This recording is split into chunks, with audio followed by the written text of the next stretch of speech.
I wanted to give a tutorial now on dropping shadows. The drop shadow effect is an effect I really like. I use it a lot. It's the idea that if you have these objects sitting there, you can drop a shadow as if they were casting a shadow from some imaginary light source. It's a one-click thing that you can produce. So let me shut it off quick and I'll show you what it looks like. So this is the image for my knolled bones. I did a rat, so I did a rat skeleton and I knolled the bones.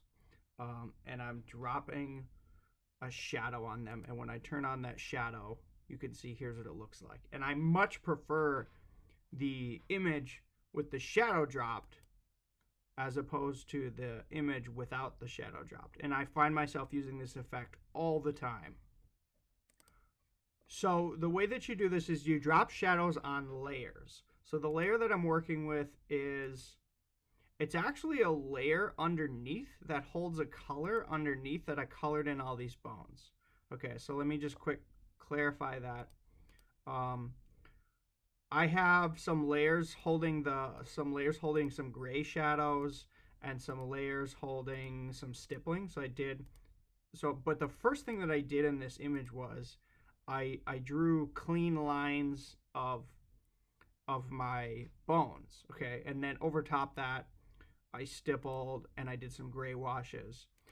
And if I shut those off, another thing that I did is underneath the line layer, I actually colored in the lines, the actual shapes. So I did some sepia tones. So the layer that I'm actually dropping the shadow on is these sepia toned layer. Okay, so this is what it looks like when I turn the drop shadow on. It's actually the colored in shapes that are casting the shadow. So that's a key thing about this drop shadow effect. And people make a mistake on this all the time, okay? I see this is probably, you could maybe classify this as an intermediate level mistake. And here's a mistake, is people will draw a shape, okay? And then they think they're going to cast a shadow on this circular object, okay?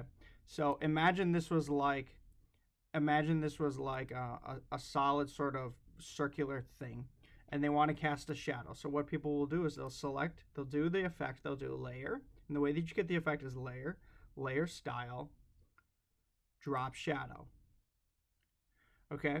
And if you look at what's casting the shadow, it's actually that circle. So there's multiple variables you can adjust. You can adjust the opacity of the shadow, and obviously shadows are not usually as pure black. Maybe they're like some kind of gray, so you might reduce this. You can change the distance at which the shadow is cast, and you can change how diffuse that shadow is. Okay, so it's either sharp or it's kind of like widening out the actual size of the object. And then you can do the size. This is, I guess, what I would say more. You can make the shadow more diffuse. Okay, and then you can change the angle at which the shadow is cast. So if the light is up here and it's shining down, they change the angle and it's casting a shadow now down here. Or if I put the light down here, now it's casting a shadow up here. Okay, so I usually always do my lights. My brain just naturally thinks put light at 45-degree angle. And again, you can adjust like the distance. So the mistake that people don't realize is it's actually, in this case, it's the line that's casting the shadow. It's not the shape. So if I was going to do this for the bone effect, it would be incorrect. It would be incorrect for me to grab the line layer and cast a shadow on the line layer. That's not going to look as good. Let's see what that looks like. See how weird this looks? It's casting a shadow of the lines that I drew. That's not what I want. What I want, because in reality, you would never see this shadow right here that it's casting. You'd never see that because it would be underneath this bone. So do you see how this effect, if you cast it on the wrong layer, actually makes your image look bad? You have to do it correctly, okay? And the way that you do it is not to cast a shadow on the lines that you've drawn, not on the line layer. You have to fill in the lines with the solid color and cast a shadow on that layer. So here's how I would do this in this example, is I would not want a shadow on this layer. What I would do is I'd create a new layer. Okay, new layer. And I would bring it underneath the line. And I would use my magic wand to select. I'm actually going to select outside, and then I'm going to select the inverse. So now it's selecting everything inside of that circle. Go back to that new layer that's underneath that I just created. And you could either fill this in. If you don't want to color actual color, you could paint pure white. So I can paint pure white here. You won't see it change. But then if I cast a shadow on that white layer, where is it? Layer style, drop shadow. Now you see, you're not seeing the shadow cast by that line, you're seeing the shadow cast by that shape.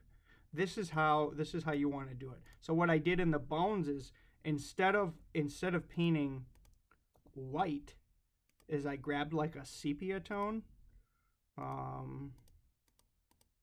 something like this, and I painted a sepia tone underneath my bones, and then I dropped a shadow on that. Layer style, drop shadow, dropped a shadow on that. So then it looked like that. And you can see this creates the effect that the object is actually three-dimensional in space. It's sitting there and it's casting a shadow. So now let's show what that effect looks like. Turn that effect back on. I'm casting a little shadow underneath that sepia tone. And overall, with all the layers on, it looks quite effective. It looks pretty good. So I find myself doing this a lot. Now let me tell you why this is flawed. So the thing that's being cast is, again, it's going to take the pixels from the layer and it's going to cast a shadow on those pixels. So another common mistake is sometimes people will have marks elsewhere on the paper by accident, and you'll end up casting these shadows on these pixels that were on that layer, okay? So when you do this, you have to be careful to go back, and if you see something, you have to go back and erase those marks. That's one common mistake that occurs with this drop shadow effect. The other mistake that occurs is the shadow that's dropped exactly mirrors the shape. And you all know that when you look at shadows in the real world, they never mirror the exact shape of the object. So many times they are elongated or distorted or stretched based on where the sun is. So you're never going to be able to get those effects from the drop shadow. So oftentimes, let me pull up an example of this. So this was my image that I submitted last year for my project 1. I try to do the projects if I can, if I have time. This was the one that I did for my project 1. And in this figure, I have done multiple shadow effects. So I did do a drop shadow, and I fused the layers, which I'm regretting now, so I can't show you the process.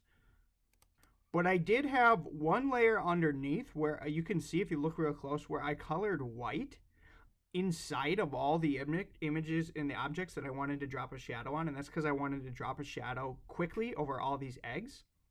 So I dropped a shadow on that white layer, okay, and that's what's producing these shadows here, these shadows here, these shadows here, these shadows here.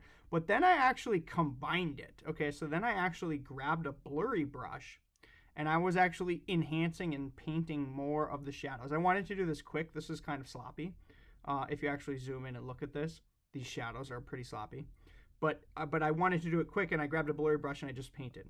Now, the other problem you're going to get is if I was to drop a shadow on the fly, if I was to just literally drop a shadow on the shape of the fly, the legs, the shadow on the legs would not look right. It would not be dropped in a way that the shadow would be cast in a real world situation where this fly was actually like standing. So I actually had to grab a blurry brush. I put a layer underneath the fly, and I actually hand painted these shadows with a low opacity black with a blurry brush to sort of just try to mirror what the actual shadow cast would look like if it was standing there. So to quick just demo this, imagine you had an insect standing here, okay?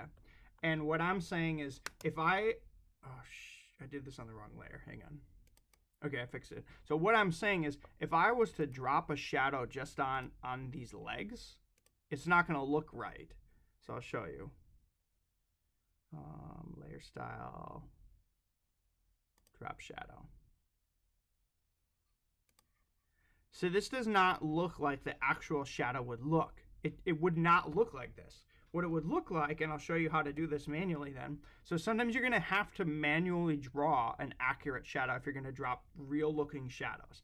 So you're going to have to create a layer underneath, and pull it underneath the thing that you're going to do a shadow on. Grab your brush and make sure you grab a blurry brush, okay? So let's say about this size. I'm just doing this quick, but I would reduce the opacity. I would make sure that the color was black. So I'm going to draw a shadow with a blurry brush at a reduced opacity of 27% here. And then you would hand draw the shadow. And it would look something like this.